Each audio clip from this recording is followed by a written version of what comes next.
gonna start back to way back when. Oh, here we go. This is like a therapy session or something to regress to childhood memories. I've known Barnes probably longer than anybody in the music business in any regard from this point. Chris Barnes lived just across the street from us, or the next street over. We pretty much grew up a big portion of our lives together. He was one of my best friends. I mean, I've known him, like I said, since 7th grade. We were really like brothers almost at a certain point in time in our families. I was real close to his mom and dad. Chris came over, slept at our house most weekends. Paulie would go to his house. And just jam out whatever, Metallica, Exciter, anything totally heavy. Geez, I think they did some air band stuff, if I remember. Just air banding the songs and stuff. You get into music at an early age, it becomes your life, and then obviously you want to create your own. And all of a sudden we were just like, we're pretty good at faking it. We might as well just try it for real. But it was me, Chris Barnes, and a good friend of mine, Rich Ziegler. We all hung out, went to school together, and I remember the day when we said, you know what, let's start a band. Me and Paul and Chris were sitting in my basement of my parents' house. They were like, what are we each going to play? And Paul was like, well, I know how to play drums. My cousin, was a drummer. My uncle's a drummer. I dabbled a little. I wanted to play the drums, so I'm going to buy a drum set. And he's like, oh, you guys should get instruments too, and we'll start a band. And I was like, well, I want to play bass. And I wasn't going to sing because I didn't want to. So I said, I'll do bass. So I was kind of like bummed out because I wanted to play bass. And Barnes ended up being a singer. That was the real essence of the beginning of how I became a singer.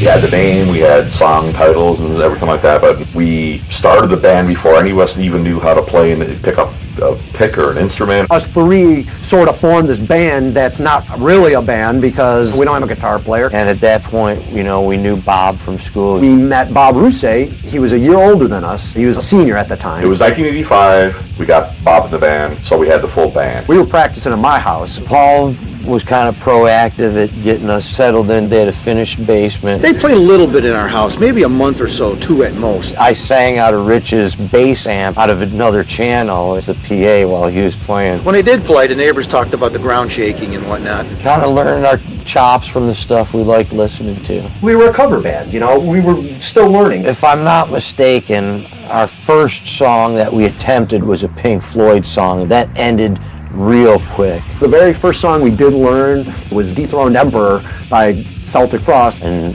Exciter, pounding metal. Balls to the wall, except because they were easier to play. We weren't stepping right into trying to play Slayer. We couldn't do it. Nobody took lessons. Everybody just learned by ear. And, I'll be honest with you, I've got a very first tape of the Tyrant Sin days, and man, they sucked. They absolutely sucked.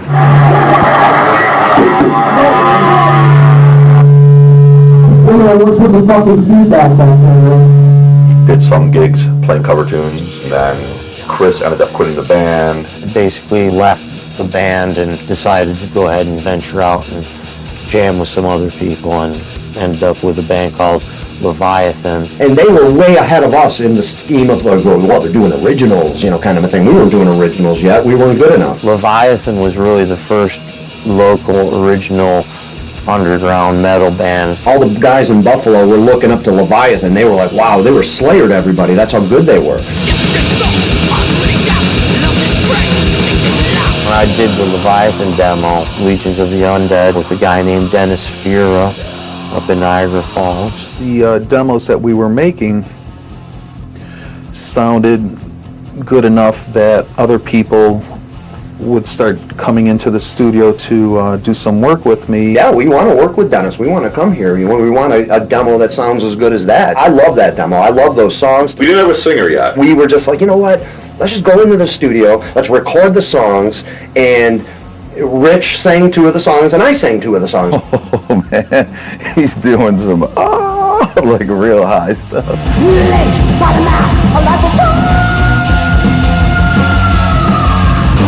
It's classic. I listen to it still, like on a steady basis. I sound like a complete and utter idiot on these songs. I mean, when I listen back, I'm like, oh my gosh. Rich actually did a pretty good job, at singing his 2 songs. He had like a lower voice. Going home, It's completely horrible and it sucks. The second demo, we got Dennis into the band. We did our first real shows as a band playing completely original songs then, with him as a singer.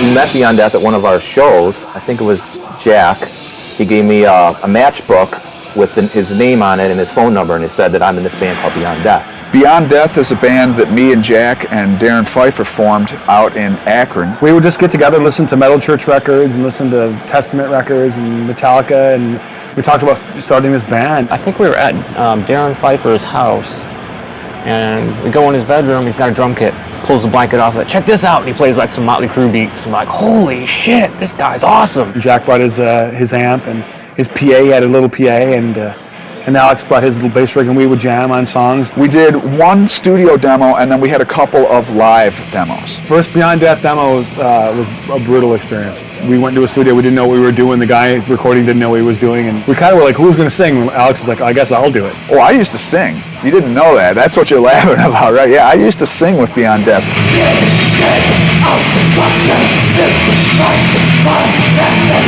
Alex, I thought, had a really awesome vocal. It was crazy. He had a really good voice.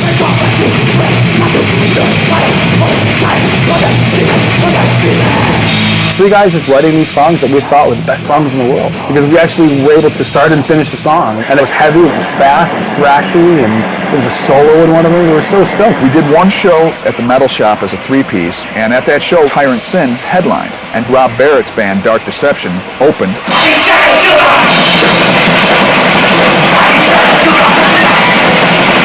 Dark Deception were amazing. They were very, very talented musicians. I mean, Bob, whatever you want to call him. That's when I was Bob. I wasn't Rob yet. It's Rob now, yeah. He was an amazing, very, very skilled guitar player. And he played with a drummer named Bob Delmonte. Whenever somebody would call, hey, Bob, both of us would look. So I was getting fed up with it. I was like, all right, my name's Rob now, okay? We realized when we played with Dark Deception and Tirant Sin that these other bands were a lot better than us. We looked up to them because they were a lot more polished of a metal band than we were. They were a lot more brutal of a metal band than we were. And we also wanted to get a second guitar player, so I called Rob Barrett to see if he could give me any tips about who would be somebody good, you know, if he knew anybody around Buffalo. He said, yeah, there's this guy Frank Lombardi, he's awesome, he's got a room at this place called Absolute Storage where he just jams by himself, you know, he's looking to put a band together. And he said, maybe you guys should go get together with him. When we were kind of in the process of writing songs, we weren't very good at it. And, you know, Frank had these great songs, and we thought they were amazing. We're in if he wants to join. We joined his songs with our songs, and then we started writing more songs, and Beyond Death started to make a little bit of a buzz in Buffalo.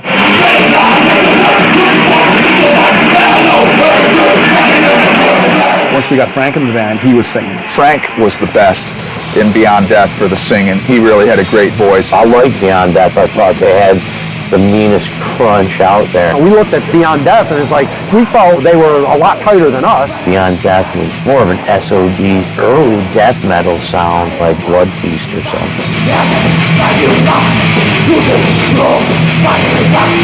We were practicing in Akron in Darren's basement for a long time, and that wasn't really cutting it. So we moved all our gear into Absolute Storage here, and Beyond Death practiced here. Basically, everyone was at that Absolute Storage. We'd all come out into the hall or go see one of the other bands jam. Sometimes Paul and Bob Russe would come over to our room and jam a little bit. Sometimes I always used to go over to their room and watch them. He was in Leviathan. That's you were down the hall from me. Yeah, and any chance that I got, I would like try and go in there and watch them because they were like the best band in the scene at the time. Leviathan were only short-lived. They did one demo with you. They only played 2 shows live in Buffalo. They ended up breaking up, and then Barnes ended up coming back into Tirant Sin. Paul just came to me and he said, you know, Chris has been our buddy and stuff, and we'd want to have him come back. They were like, yeah, let's do it. So I kind of came back into it. It wasn't like, F you, get the hell out of here. It was they did it nice. At the time, I was like, fuck you, but it's like, if you look at it now, it's like, whatever.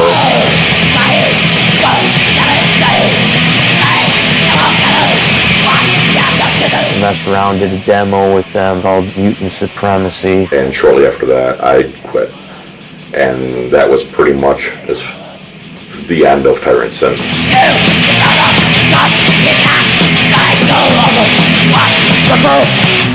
What the fuck? Towards the end, me and Jack, we were leaning a lot more towards just straightforward death metal, like Sodom and Creator, Possessed, and Death, those kind of bands. Darren and Frank were going a little bit more hardcore crossover, and so we split up. Alex called me on the phone and said, yeah, Beyond Death is all but done. We really were not mad at each other or anything when the band broke up. It just seemed like it was time to do something different.